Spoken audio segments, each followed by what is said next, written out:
Good afternoon to one and all present and joined for today's live session.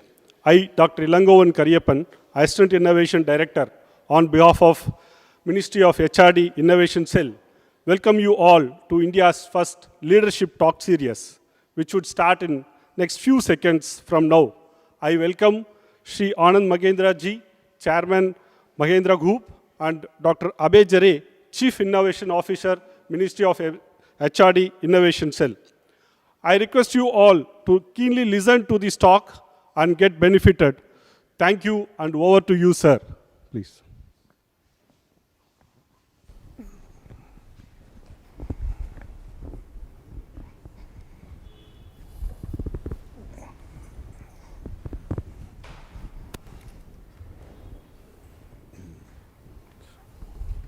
So we'll start.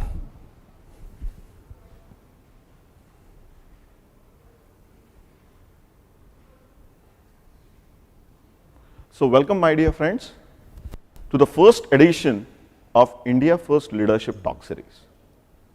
The primary objective behind this leadership talk series is to give opportunity to our college kids, to students, youngsters, to listen to great leaders and actually get benefited by their experiences, their successes, their failures, which will help you in your professional life. So when we were conceptualizing this India First Leadership Talk Series at MHRD, the first name which came to our mind to kickstart this initiative was Shri Anand Mahindra. And we requested him, and we are extremely thankful to you, sir, for accepting our request. Pleasure. I think today we are live in more than 1,000+ institutions, and I will be really happy, and it's a pleasure to have you. So the format of this was, once you accepted our invitation, we actually created a form and circulated it across all the institutes in India, asking students that whether they have any questions in their mind, which I can ask you on their behalf. Unfortunately, sir, we received more than 500+ questions from almost every part of India. So when we analyzed those questions, we bucketed into 3 or 4 categories. There were a lot of questions related to innovation and Mahindra Group and your approach. The second category was mostly into your leadership and what you think as a leader and those kind of things, your successes, your failures. The third category was into startups, how you personally look at some of the startup ecosystem and those kind of things. And finally, the last category was more related to Mahindra core businesses. But we will be taking a couple of questions in each of the category. And in this 45 minutes, sir, we will be really thankful if you can share with some of the experiences which you have never shared before. So, sir, as our students are young, they are just coming out of the college, or in next couple of years, they will graduate. They feel there is a lot of anxiety, what they should do, what they should not do, whether they should go for a job or they should get into entrepreneurship. But when you get into a field, a lot of different things are required. So do you want to actually talk about or share, based on your experience, some things which are never taught in school or college, but which are very, very important for success in professional career? So Abhay, first of all, I want to thank you, Thank you, sir. And the Ministry of HRD for inviting me. I think it's an enormous compliment that you've asked me to kick this series off. I'm not sure I deserve the honor you've given, and I want to say hello to whoever's watching. It's an absolute privilege to talk to all of you. My only complaint with Abhay was that I had hoped this would be interactive, where I could, in fact, engage in a conversation with all of you. Unfortunately, we seem to have some technology constraints, but one day I hope you'll enable me to do that. Certainly, as well, sir. Where I can learn as well. I look for payback. I'm a businessman, and I say if I'm going to spend time, then I wanted to pick your brains as well. Today it's going to be a one-way talk with Abhay doing most of the picking, but one day I hope to have more of a conversation, a real conversation with you. But coming back to your question, Abhay, about what they can't teach you, that's an ironic thing to talk to all of you about, because you all are at institutions and are looking for your time to be well spent over there. But there are things which you cannot pick up in an institution. And one of the famous books was What They Don't Teach You at HBS, at Harvard Business School. Now, I went to Harvard Business School, so I should not be disrespectful, but I'm just going to play on the HBS terminology and share with you, Abhay, that using that HBS acronym, I'm saying that the things that you have to teach yourself and which they don't teach you at HBS are, in fact, first, H, humility. Humility is something that often is inversely proportionate to the prestige of the institution you're in. Sometimes you go to an IIT or to an IIM or HBS, humility becomes a casualty. And my first suggestion to you would be never lose that humility. And I don't say this only to sound very virtuous. I want to tell you that in my entire career, the one thing that I've been rewarded by is by trying to be humble and to try to defer to other people's points of view when possible. And I think that has stood me in very good stead. The second one, interestingly, looking at the B, is brevity. There is an old book called The Argumentative Indian. As Indians, we tend to go on, to be verbose, to complicate matters. That when we speak, we often speak too much. And so in that sense, I would say brevity is going to be a virtue that you need to cultivate. When you are brief in your communications, when you are brief in terms of your actions, you are biased in favor of simplicity. And I believe that sometimes the greatest of all problems can be solved by taking an approach to simplify things. And the final S from HBS is self-awareness, I would say. Very true. Self-awareness is again something that is not part of the curriculum of a business school or of any other institution. Because you need to understand what your motives are. जीवन का आपका क्या लक्ष्य है? That is about self-awareness. Why are you doing what you do? Once you understand your own motivations, what makes you tick, I know that you will make the right choices, and when you make the right choices for your own life, you will be a happier person. In my opinion, happier people are usually more successful people. So, sir, you talked about motivation. You went to Harvard School initially for studying films. Yes. Then you got into business. So what was your motivation initially when you chose for films or courses in that, and then you switched to the business part of it? Well, it's interesting, Abhay. I was a sort of rebel when I was growing up. I tended to question everything. I was a voracious reader. I started reading I read philosophy, the Western philosophers. I read about existentialism, which questioned life itself. And I remember at the age of 16 asking myself what the purpose of everything was. I was born into a business family, so ironically, it seemed as if my life had been already plotted out for me. So what I was rebelling against was the concept of some other person, even though they might be my parents or my family business, plotting out my course for me. And I did not want to follow what seemed like a path charted out by somebody else. When I was in college here, I in fact I almost joined the Communist Party of India because I was rebelling. I guess I was rebelling, Abhay, against all the givens, the fixed coordinates in my life that had been handed to me. I obviously wanted to create my own canvas.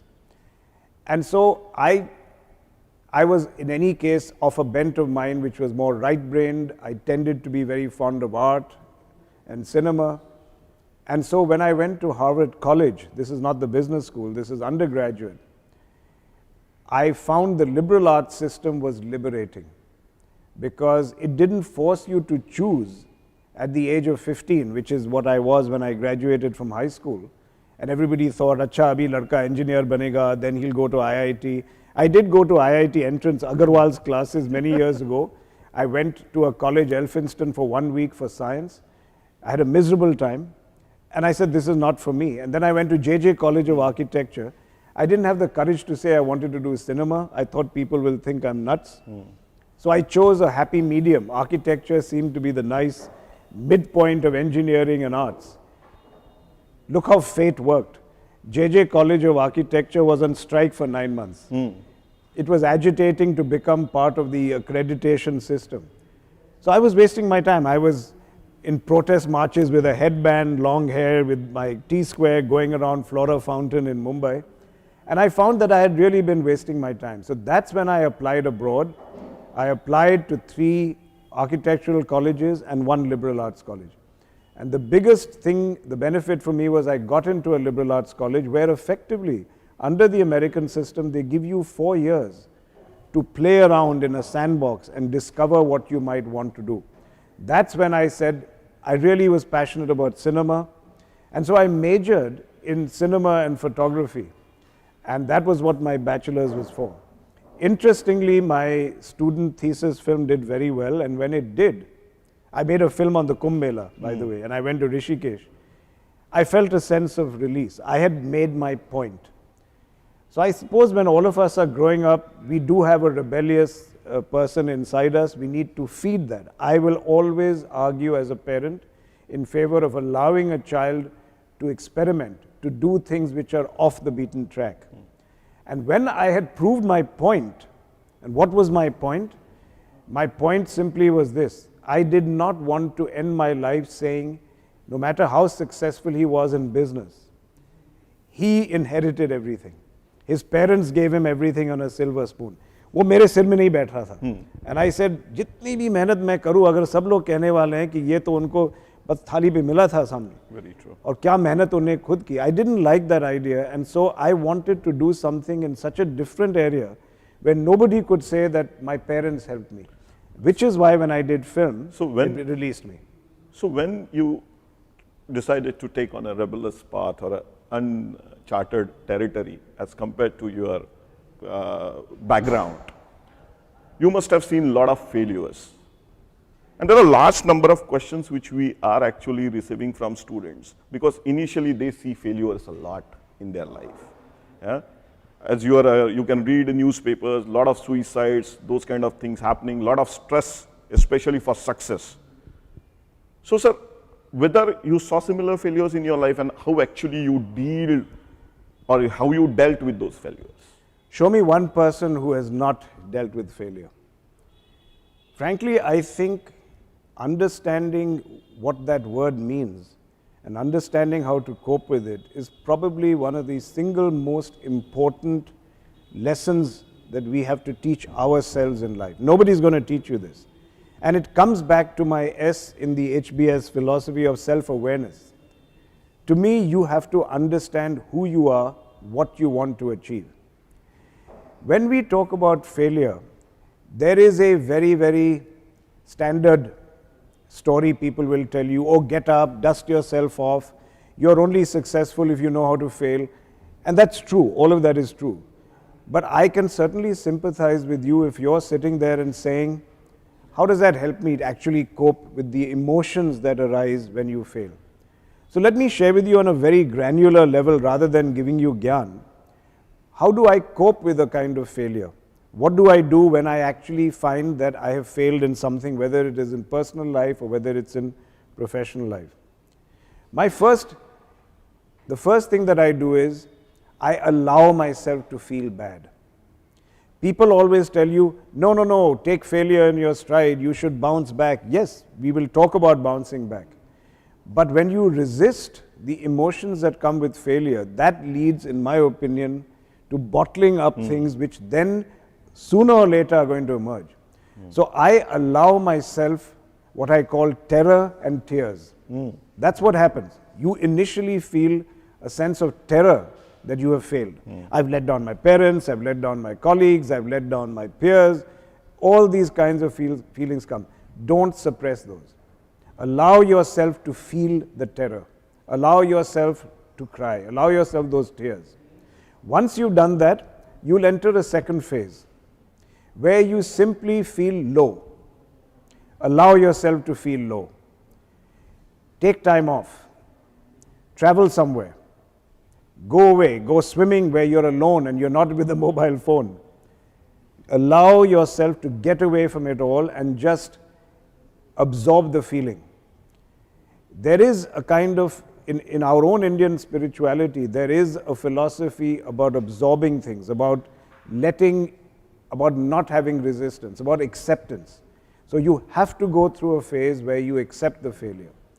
I guarantee you, if you go through a part where you allow yourself the terror and the tears, where you allow yourself a little bit of time out and of getting away from it all and absorbing that pain, if you have conviction, if you have a bias for action, you know what's going to happen? You'll simply get bored of doing nothing. You will get bored of feeling sorry for yourself. You will have no room for self-pity. You will say, I've been there, I've done that, I've experienced all of this. Now I'm not going to sit around and do nothing. But you will not get to that point unless you allow yourself to feel the terror, allow yourself to distance yourself from the world as it is for a while. And I guarantee you, you will bounce back. That's, to my mind, advice I can give you from my personal experience. So, sir, at this juncture of your life, when you have seen so many successes and so many failures, you have evolved these ways of handling the failures. But when you were young, 15, 20, 22, where all these students are, at that time also you use the same philosophy, or this philosophy has actually come from experience? Or at that time you were different? And I was not any Bal yogi who knew how to cope with failure. We'll all learn this from experience, Abhay. It's come from experience. When we're in school, sometimes failure is the most terrifying. As we all know, high school is a terrifying place because children are merciless usually on each other. They're not even polite. If somebody fails, they'll tell you, oh, you loser. Children don't have any politeness or etiquette. So high school usually is a terrifying place. I then went into Harvard Business School, and you are sitting in a section of 90 classmates who are amongst the smartest people in the world. Yes. Now, I graduated first in my class in high school here. So I thought I was the cat's whiskers when I went to the college, for example. And suddenly I find I'm in Harvard College with some of the brightest people. In my first essay on English, and I was the star in English in my school, I got one of the highest scores. I got a C grade. I was terrified. I sat down, I felt like calling my parents and saying, I want to come home. And I had to cope with humiliation, self-doubt. I had no philosophy ready. But I went through exactly what I described. So what I've shared away is my own experience. The only good thing when I look back is I allowed myself to feel terrified. I allowed myself to feel the fear of self-doubt. Am I capable of surviving with such competition? I went through it again in business school. I went through it in Harvard College, so you get deconstructed. But what happens is your ego gets deconstructed. And you learn something I talked to you about first, humility. So the best thing that happened to me, because I went to to college and business school, which are amongst the finest in the world, I came to terms right away with the fact that I was not the smartest person in the world. Which I may have thought, if you graduate first in your high school, you think that. yes, And I went there, I was basically chipped away, my ego was chipped at, and I think the biggest lessons I am carrying with me, as I said, is I have the humility to know that you are not necessarily the smartest person in the world, but you will survive. Fantastic, sir. So the primary objective of this entire initiative is to look at great leaders. For us and for the youngsters, someone like Anand Mahindra has been immensely successful, is a really great leader. Who is the great leader for Anand Mahindra? You know, it's interesting, people have always asked this question, and it comes in various forms. It's who's your role model, who do you admire the most? Yeah. I had a very interesting set of parents who I didn't mention, I must give them credit. I talked earlier about being rebellious, but it was not really because of them. My father was very thrilled when he thought I was going to be a filmmaker and not a businessman. My mother actually was in the Indian movie industry for a while, so she was also very pleased. They had a very simple philosophy, is that we will give you education, after that you're on your own. But my mother used to always tell me, never find one role model. Never say, this is the one person I'm going to model yourself after. Because every person is human. Everybody has flaws. Try and create a kind of jigsaw puzzle, a kind of mosaic of the best people who you think are people you admire, and then put together that and try and find out people who are great leaders. But if you ask me not who was a great leader in my opinion, but what is the quality of great leaders, that I can tell you what I believe. And to my mind, it's very simple. A leader is one who has followers. Right. If you don't have followers, you're not a leader. Yeah, very obvious. Why do people follow anyone? So let's ask that question now. So if I'm defining a leader as someone who has followers, why is that person following this leader? I think the greatest quality of a leader, there are many, but in the interest of brevity, which I advocated, let me say to you this, that a leader is one who has ideas. You are not going to follow somebody unless they paint a picture to you of a future, of a desirable, aspirational destination or future. So a leader has to have ideas which are captivating, which engage. But the second and most important part is that a great leader is one who does not take complete ownership of that idea. A great leader is one who makes the followers believe that it was your idea. Right. So my simple message, which I talked about in our management conference, is that let's take Gandhi. Mahatma Gandhi taught us how to fight for independence. But the idea of being free belonged to the people of India. Very true. He never said, freedom is my idea. Freedom was our birthright. That was not him, but I think that was the philosophy. Yes. So, to my mind, a great leader is one who has tremendous vision and captivates you with a destination. But it's also a great leader is one who makes you believe that it is your idea. So the ownership of the idea has to belong to your followers.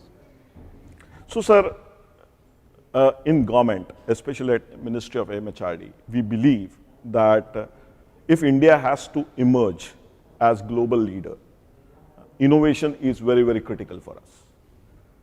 And I think through your Mahindra Rise initiatives and those within Mahindra Group, also you are stressing on a lot of innovation.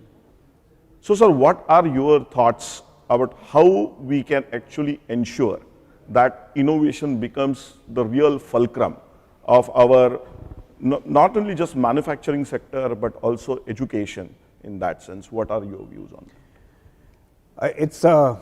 It is one of the most important questions of our time, Abhay, so I'm very glad that all of you brought this question up. First of all, just as a digression, I want to mention that to me, we have to be very careful to understand that jugaad is not innovation. Very true, sir. Very true. In my own Twitter account, I often like posting pictures of interesting jugaads, of how people cope and so on. But I never want people to think that I am advocating a philosophy of only making do. We have done that for too long. Yes. It helped us as a developing country when we had no resources. But cutting edge technological change comes not from jugaad, it comes from really disruptive thinking. It's not about piecing things together and making a chalta hai solution. So I have said before that we need to move from jugaad to jhakas. Something has to be jhakas, no longer jugaad. And jhakas, for those who don't understand the term, it's a very local term. It is about something which is wow factor, which is mind-blowing. Yes. So in that sense, I think innovation we have to define first. Coming back to your second question of how do we make it the fulcrum of our lives, I can only share to you, Abhay, what we do in our company. I can't pontificate and preach to you about what happens elsewhere. But what I think in companies people have to do in order to institutionalize a culture of innovation, Number one, the leadership has to send a signal very clearly that innovation is critical. So I see my job as using every opportunity to tell people that innovation is critical. So we have an innovation mailer. We give a RISE awards for innovation. We even have a RISE award for the failed innovation, the best failed innovation. Since we were talking about failure, I thought I'd bring that up. These are all signals about why innovation is important. Second, after the signal, you have to create a culture within the company that supports innovation. So if you have a system of measurement of performance, your performance measurement system must include innovation as a criterion for recognition, for compensation. So it's like this, you have to populate your entire corporate ecosystem with signals and signs that innovation is critical. Finally, and this is a longer topic, so but I will try and say it very briefly, is that I find that innovators are usually people who are entrepreneurial. People who like taking credit and receiving the benefits of their innovation. And in that sense, I think that is why in the last decades, there has been a perception that really cutting edge innovation comes only from startups, comes only from Silicon Valley, comes from the IIT person who's left and started his or her own firm.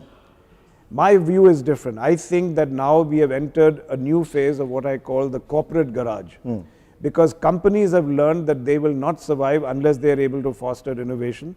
So they are imitating elements of the Silicon Valley ecosystem and bringing that inside large companies. We are doing the same thing. What are those elements? Autonomy, empowerment, recognition of these entrepreneurs, and sharing of the wealth. So we have a very strong stock option scheme. So people right away know that if I am innovative, if I am able to help this company's profits grow, I will get a share of that profit. We also have a strong startup culture within the group. So we have intrapreneurship. People come in, a person working in our automotive business, for example, she went out and started a truck sharing business called Smart Shift. Now she got a piece of that equity. So we foster, we not only signal, we not only recognize, but you must reward entrepreneurship and innovation. If you do that, then I think in large companies, we will be able to make innovation a fulcrum of our strategy. Another very interesting question which comes from students is that whether the leadership styles are different for a when you are handling a small scale industry, when you are vis-a-vis when you are handling a medium scale industry or a large scale industry. Whether you see a difference that some leadership styles at these level are transactional, while for more of a large scale, the leadership has to be more of a transformational style. Do you see any difference, or it's more or less the same? You know, Abhay, the word transactional has become a pejorative word.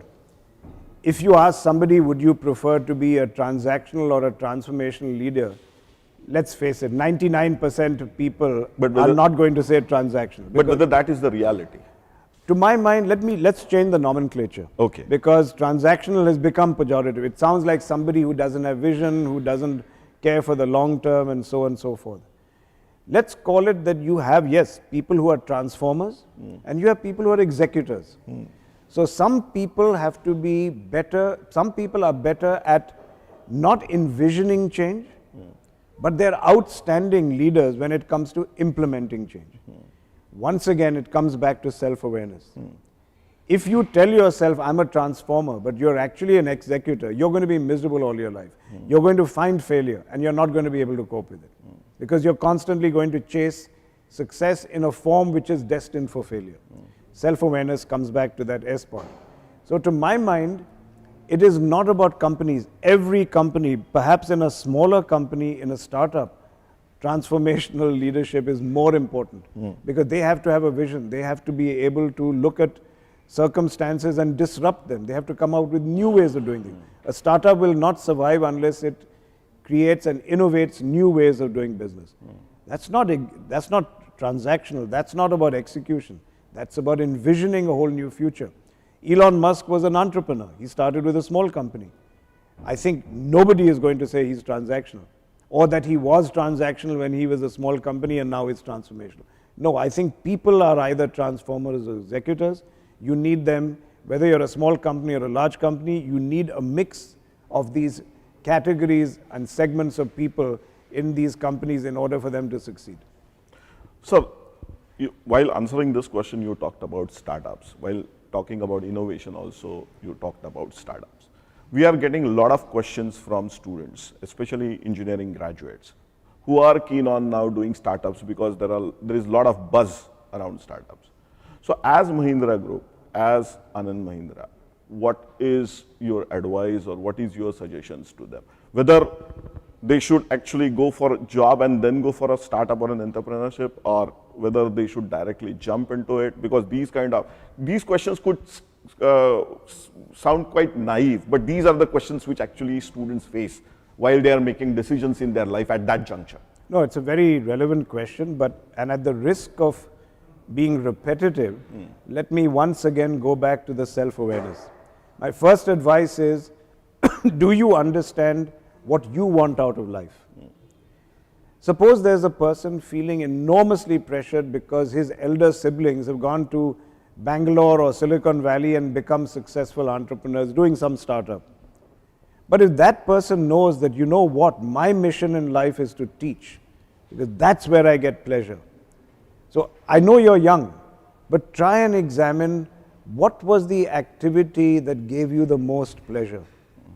If you spent a weekend going into a slum area and teaching the children there, and you said, you know, I have never gotten as much contentment as I did then you have to ask yourself, perhaps teaching is your mission, perhaps helping people is your mission. What is it that gave you the greatest pleasure? And you have to be brutally honest. Some people might say, no, I want global recognition. Somebody might say, I want enormous wealth. There could be reasons. I'm not making a judgment on any of these desires. You just have to know it. Sometimes people who just wanted to get very rich and said, I want to be on the Forbes list of richest people, that's fine, they succeed as well. We should not be sitting there condemning them. But they succeed not because they had that goal, but because they knew that that's what they wanted. You cannot take somebody who was going to be happier teaching and make them work at something. So know yourself, be self-aware.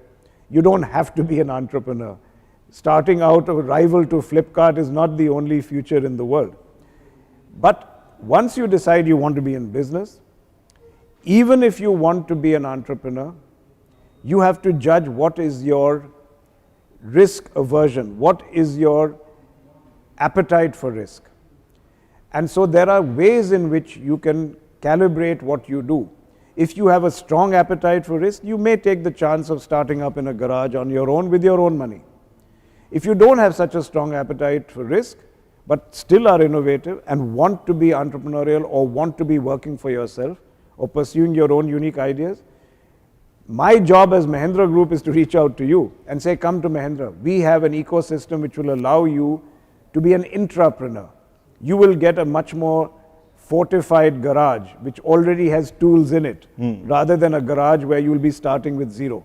We will give you a fully equipped garage. We will give you a network of customers. Come with your idea and be an intrapreneur at Mahindra. So I think today you have the whole gamut. You can start by saying, no, I don't want to be in business.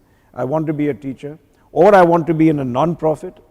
I yesterday only met the Indian professor from MIT who started edX, which is today one of the world's largest educational portals. And he's a Marwadi. He said, I'm a Marwadi, so I understand business. But he knew and he decided his life was being a teacher, and then it was in being an entrepreneur, but in a non-profit venture called edX.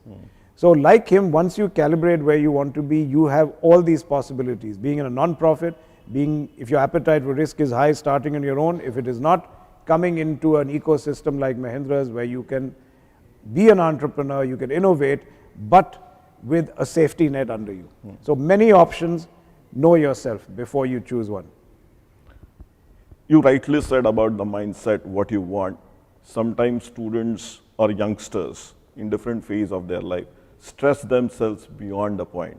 Initially, the stresses for getting a job or starting an entrepreneur, then it's maintaining the position, and then it's growing. And usually it happens that while we are chasing a dream, we end up losing the work-life balance. So you are such a one of the most busiest person in India. How you maintain your work-life balance? There are many answers to this question that have arisen in the past. And one of the more commonly cited ones is that if you love your work, then you don't need a balance, because you get so much joy out of it that this becomes a false dichotomy, as they call it, to choose between work and life. Work then is life, and life is work, and the two blend, because you are getting the joy out of your work, which enhances your life.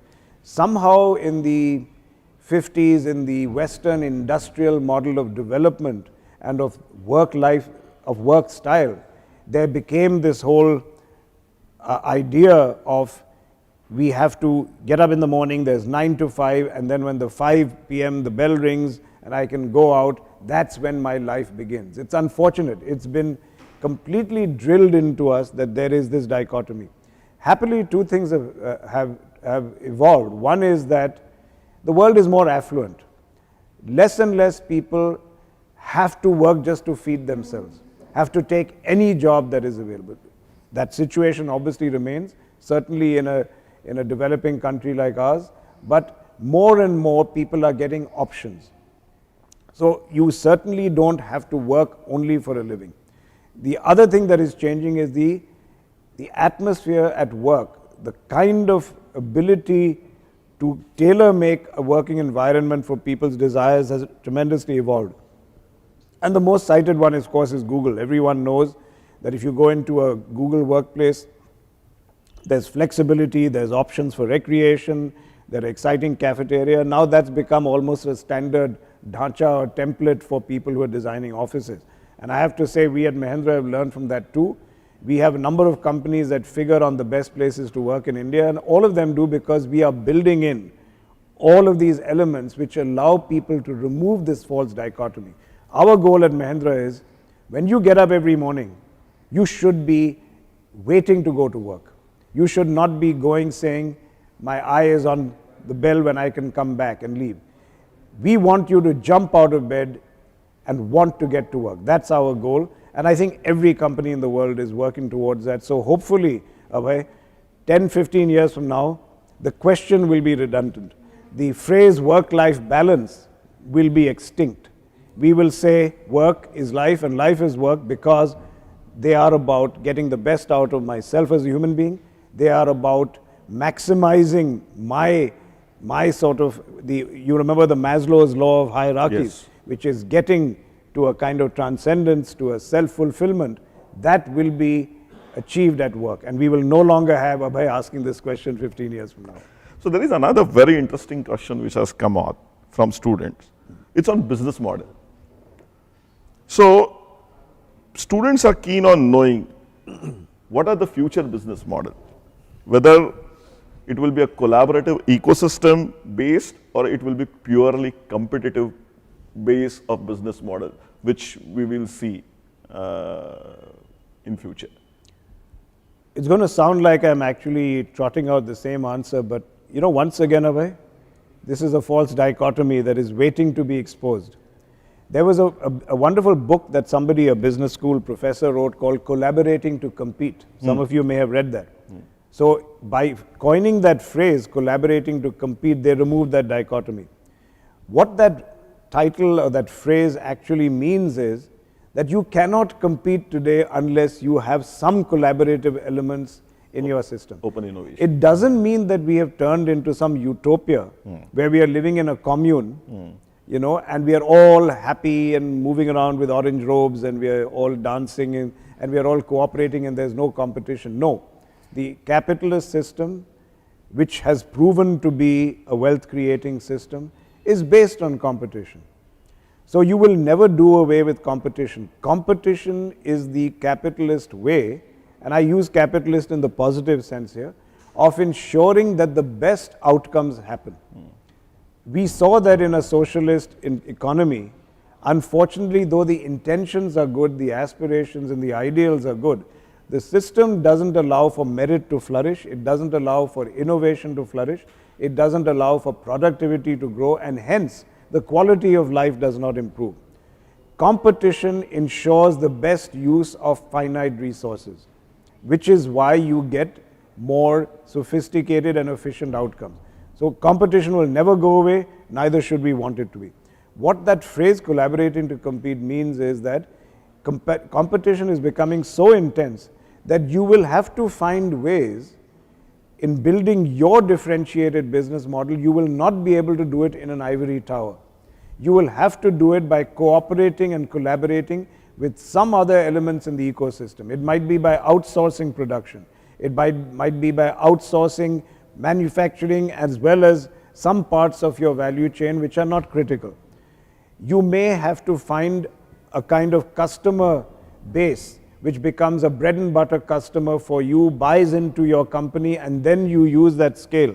There are myriad ways in which you can define collaborating to compete. But essentially you have to figure out what in your ecosystem affords collaboration in order to allow you to differentiate yourself and hence compete better. So, sir, I think we are towards the end of the entire session. We are getting a lot of interesting still questions, but there is one question which I personally want to ask on a lighter note. You actually graduated in films in that area.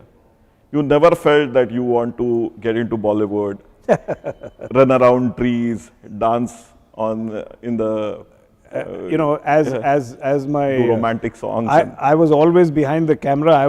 My degree in film was in filmmaking, and as my daughters always told me, they said, you know, Dad, if you ever get into movies, you'd make a great villain, and you'd look with your mustache and everything else, you'd make a good Daku. So once, if my businesses ever fail, I will probably go to some film producer and say, let me compete and try and take the villain's role in some movie. So that still remains one of my ambitions. So no, I don't agree with that, but whether you actually never thought at that time into production or getting into a completely... No, as I told you about, going back to the question, I talked about rebellion. I told you that I made a film on the Kumbh Mela and so on. And I have to admit that once that film got a very strong grade and approval, I felt a sense of relief. Meri kranti khatam ho gayi udhar. I said, chalo, you know, meri vijay ho gayi. I have proved my point. I have showed the world that no, even if Anand Mahindra succeeds in business, nobody will say, isko to madad mili thi, khud nahi kar pata. Nobody is going to say he would never have made it on his own, because if somebody tells me that, I'll look them in the eye and say, you know what, I went into filmmaking. And my father was not there, my mother was not there, nobody helped me, and I made a success of my film. That confidence that it gave me is what has held me through life. So my purpose of being there, I felt a sense of release, and then I felt, yes, I can go in and apply that creativity to business, which will be just as satisfying. So when I look back, I think the events have conspired to allow me to rebel, give me the confidence, retain my passion for cinema, but hopefully bring some creativity into the business endeavors that I have initiated. So it was fantastic talking to you, Anandji. Thank you. I think our students would have certainly learned a lot from what you have shared, especially how to handle failures, because I think out of 500 plus questions, 100 questions were around failures. Absolutely. So it was very, very critical that we address those kind of questions. And this is part of our Smart India Hackathon initiative. I would like to actually take this opportunity to share with you all that currently the entries for Smart India Hackathon are out. The deadline is on 20th of January. So we want students to submit as many entries as possible and compete. So to submit entries, go on Smart India Hackathon website, sh.gov.in. And sir, would you like to say that students should follow our MIC channel, web channel and if you can appeal, that will be great. I joined the appeal Abhay has done. I think I must commend him and the Ministry of HRD for this very innovative. We talked about innovation. Yes.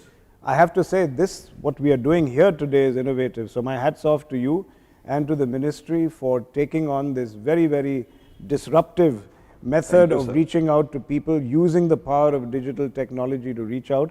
And please do watch this MIC channel which they have instituted. And Thank you all. And follow us, Anandji, on Twitter at anandmahindra, and you can follow me on Twitter at my handle is Abhay Jere. So thank you very much for joining us. Next time we will be with some other personality, and he will be sharing, the other person will be sharing with us his experiences. Thank you very much. Thank you very much. Thank you, sir. Thank you very much.